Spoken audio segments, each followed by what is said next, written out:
Avec nous ce soir, Maya Anaïs Yatagan, bonsoir.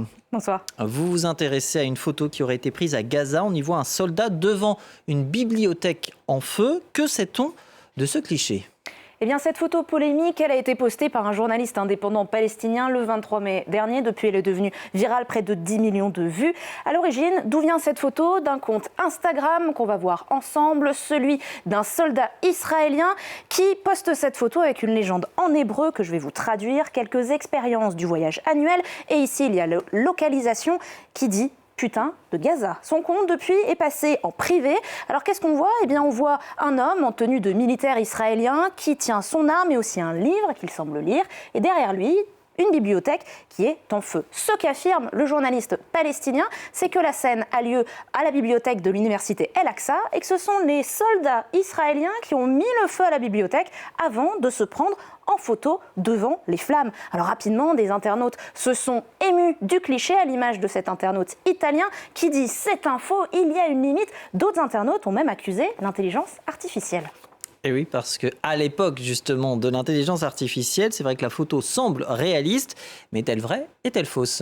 Eh bien, quand on reprend cette photo, on peut remarquer qu'il y a des chiffres très visibles, 38, 39, 40.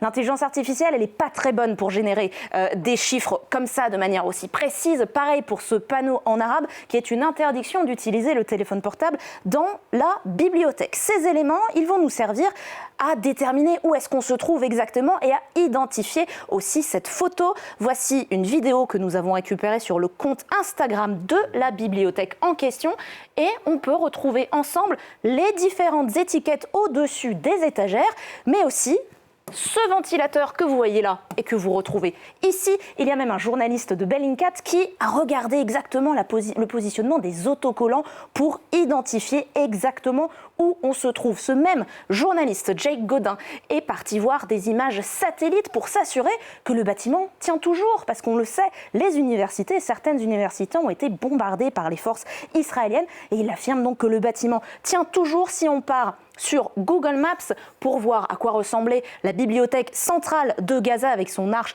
très caractéristique, ça c'est en 2020, et qu'on le compare à une photo récente du 15 février de cette année, on retrouve exactement le même bâtiment avec la même arche caractéristique. On peut donc l'affirmer, le bâtiment tient toujours et la photo est bien réelle, authentique.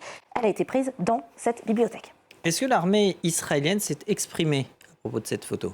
Eh bien oui, l'armée israélienne affirme que une enquête a été lancée par le pôle criminel de la police militaire, car Israël l'affirme, ce comportement ne serait pas conforme aux valeurs de son armée. Pour s'en assurer, on peut aller voir le code éthique de 1990 de l'armée de défense d'Israël, et notamment ce dernier point sur la dignité humaine. Tzahal et ses soldats sont tenus de la préserver. Tous les êtres humains ont une valeur inhérente, je cite, indépendamment de leur race ou de leur religion.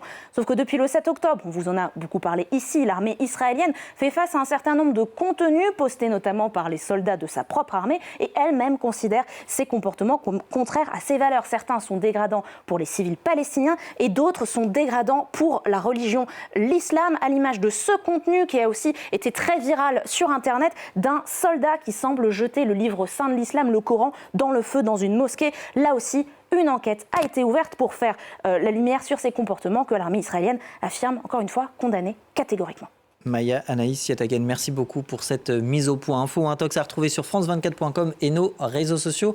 Rendez-vous dans 6 minutes pour le journal et la suite de l'actu 360.